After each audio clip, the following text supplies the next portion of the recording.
Desde tiempos remotos o una mamada muy filosófica, se han registrado eventos, desapariciones, crímenes y sucesos que, a pesar de las investigaciones y avances tecnológicos, continúan envueltos en un velo de incertidumbre. Estos son los llamados misterios sin resolver. Ya sea el inquietante caso del vuelo MH370 de Malaysia Airlines, las desapariciones en el Triángulo de las Bermudas. Estos enigmas capturan nuestra imaginación y alimentan teorías que van desde lo racional hasta lo sobrenatural. Explorar estos misterios no solo despierta nuestra curiosidad, sino que también ponen a prueba nuestra necesidad de encontrar explicaciones. En algunos casos, lo desconocido persiste porque la evidencia es escasa, en otros porque los hechos simplemente no encajan con nuestras nociones. En este video nos adentraremos en algunos de los misterios más intrigantes que encontré y, hasta el día de hoy, siguen esperando una respuesta. A la madre. Pues yo no satanizo las segundas oportunidades. Yo creo que tu chica es la única animatrónico que lleva ropa la cual es un short, que para mí la hace ver muy sexy y los hombres la adoran. A tu chica, dos fans.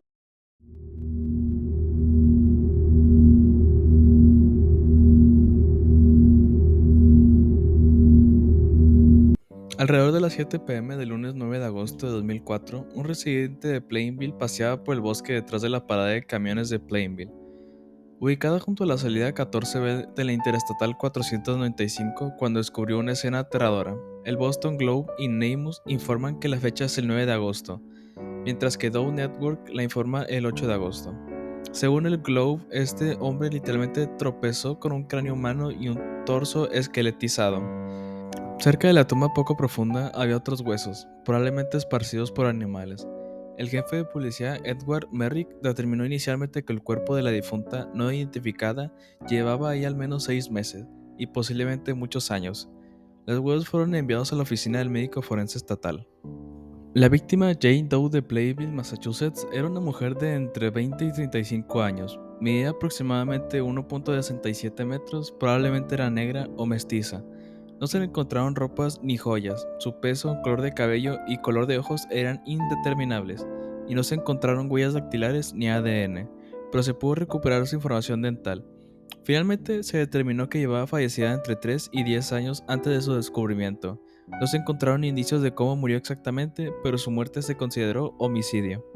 En declaraciones al Globe días después del descubrimiento de Jane Doe, el jefe Merrick pareció indicar que creía que un camionero era probablemente el asesino de Jane, afirmando que el caso era muy difícil porque la clientela que se atiende en la parada de camiones es muy transitoria. El Globe informó que camiones procedentes de lugares tan lejanos como Missouri, Tennessee, Wisconsin y Ohio se estacionaron en el estacionamiento durante la investigación. Aunque la conclusión inicial de la policía no parecía ser que el asesino fuera necesariamente otro estado, y el Globe hizo referencias a la consideración policial de que el asesino podría haber sido local, la alta concurrencia en la parada de camiones los llevó a concluir que la investigación debió extenderse a todo el país. La policía proporcionó información sobre Jane Doe a las bases de datos policiales para difundir el caso.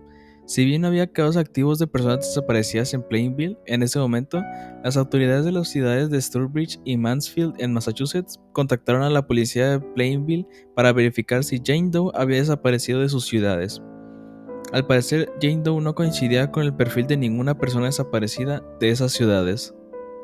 Según el Globe, algunas personas especularon que la muerte de Jane está relacionada con los recientes asesinatos de 3 mujeres que fueron encontradas en Hudson y Marlborough. Ambas ciudades están aproximadamente media hora en coche de Plainville. El portavoz del fiscal de distrito de Norfolk, David Traub, declaró que no hay información que nos lleve a esa conclusión en este momento. El caso mencionado por el Globe fue el asesinato del leñador de Maine South. Las 3 mujeres asesinadas por el asesino en serie no identificado conocido como el leñador de Maine South fueron Carmen Rudis, Betsaida Montalvo y Dinela Torres. Otras 2 mujeres, Wendy A. Morello y Linda Oliveira, también podrían haber sido víctimas del leñador. Si bien no existen pruebas concretas que vinculen a Jane Doe con los asesinatos del leñador, tampoco parece posible confirmar que el asesino de Jane no esté relacionado con este caso. Lamentablemente no se encontró mucha información que pudiera ayudar a identificar a Jane o a resolver su caso. El asesinato de Jane Doe fue el primer homicidio en Plainville en 12 años. Después de 2004, su caso quedó en suspenso. Al parecer no hay noticias sobre su caso después del año en que se descubrió su cuerpo. En 2008, el caso del asesinato de Maine South Woodsman parecía estar cerca de resolverse, cuando un hombre con antecedentes de violencia contra las mujeres, Alex Ciesny, fue nombrado principal sospechoso de los asesinatos por la Fiscalía del Condado de Worcester. Ciesny había sido declarado recientemente culpable de violar a una mujer, así como golpear y estrangular a otra mujer, Teresa K. Stone, en lo que había sido un caso de asesinato sin resolver desde 1996. Tenía un largo historial de agresión y violación. En 2002 fue llevado a juicio por violar e intentar estrangular a una niña menor de 16 años. Sin embargo, cuando la niña murió, el caso se cerró. No parece haber información disponible sobre las circunstancias de la muerte de la niña. La familia de Chesney era dueña de una granja en Marlborough al momento de los asesinatos, la cual se encontraba cerca del lugar donde se encontraron a las chicas. Muchas de las víctimas conocidas de Chesney eran trabajadoras sexuales, al igual que las víctimas confirmadas del leñador. Si bien Chesney fue sentenciado oficialmente a cadena perpetua por el asesinato de Teresa K. Stone en 1996, nunca ha sido condenado por los asesinatos del leñador, y el caso del leñador sigue sin resolverse oficialmente. A pesar de que Chesney sigue siendo el principal sospechoso, Chesney afirma no ser el asesino del leñador e intentó que se anulara su condena por asesinato en 2015. Jane Doe nunca ha sido considerado oficialmente víctima del leñador del sur, y no está seguro de si Chesney fue considerado alguna vez sospechoso de forma no pública en el caso de Jane Doe. A día de hoy no ha sido identificada. Cuando me enteré de su caso desconocía su posible vínculo con los asesinatos del leñador. Hay muy poca información sobre Jane Doe y no hay muchas noticias disponibles. Hasta el día de hoy no se sabe quién sea Jane Doe y quién sea su asesino.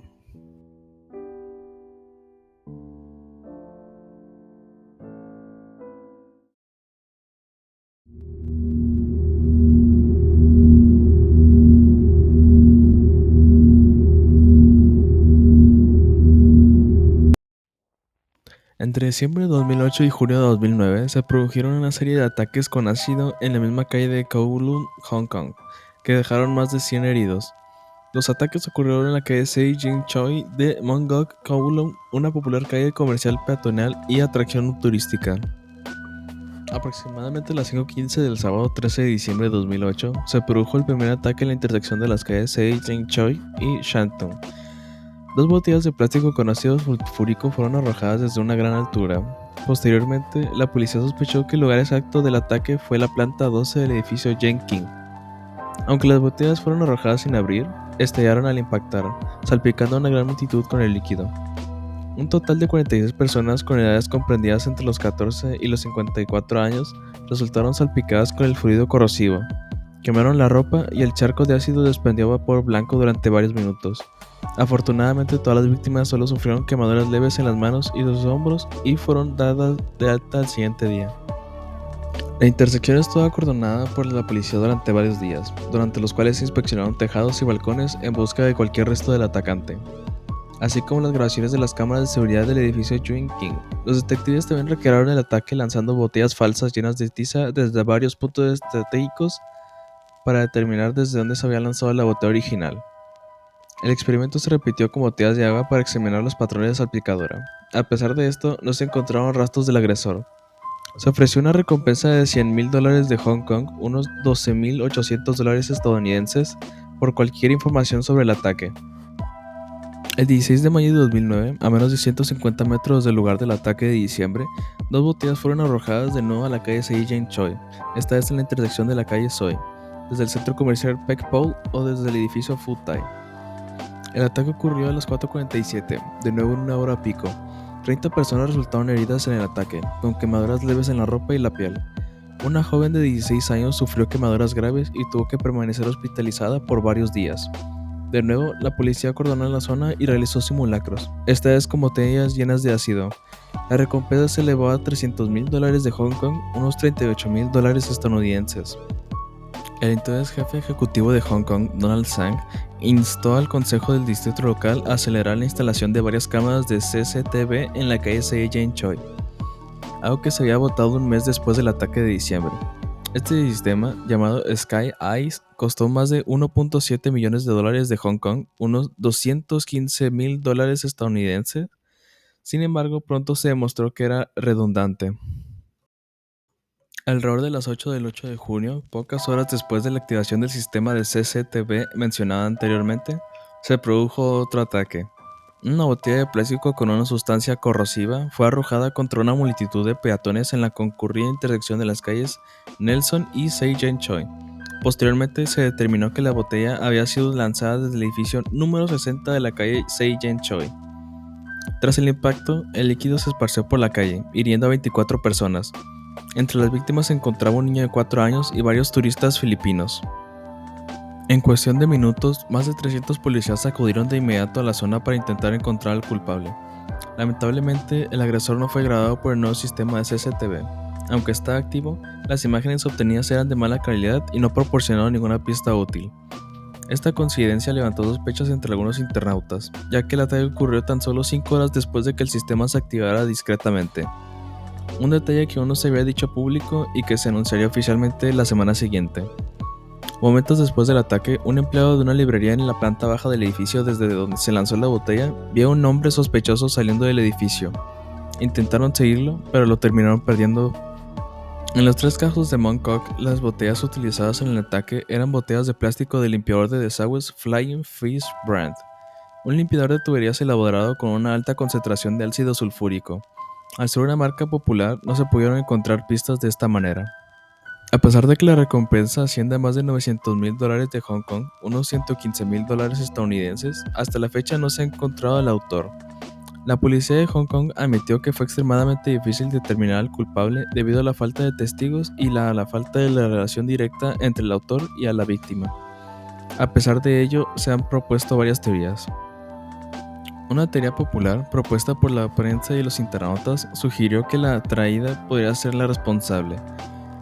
La policía de Hong Kong había comenzado recientemente una ofensiva contra las actividades delictivas organizadas por la triada, como la prostitución, el juego y la venta de pornografía.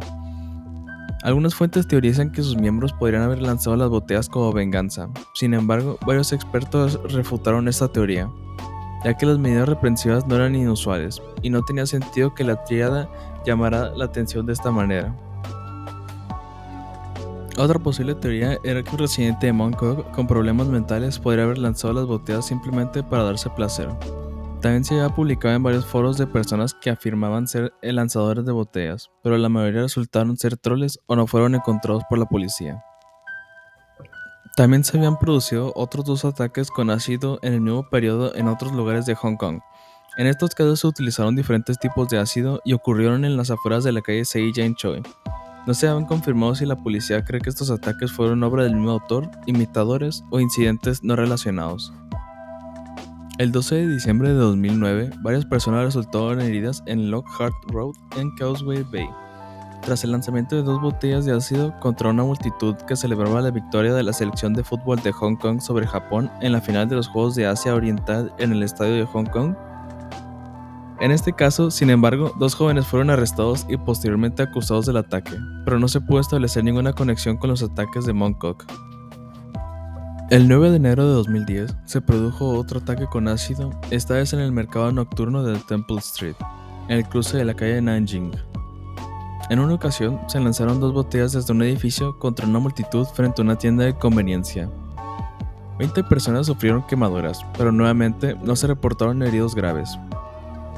Poco después del ataque, la policía arrestó a un ciudadano chino de 30 años con documentos de identidad falsos, quien fue encontrado en una azotea cerca del mercado nocturno con tapas similares a las de las botellas. Sin embargo, el hombre fue liberado 2 días después y se declaró que se trató de un malentendido y que simplemente era un inmigrante ilegal que se había escondido de la policía.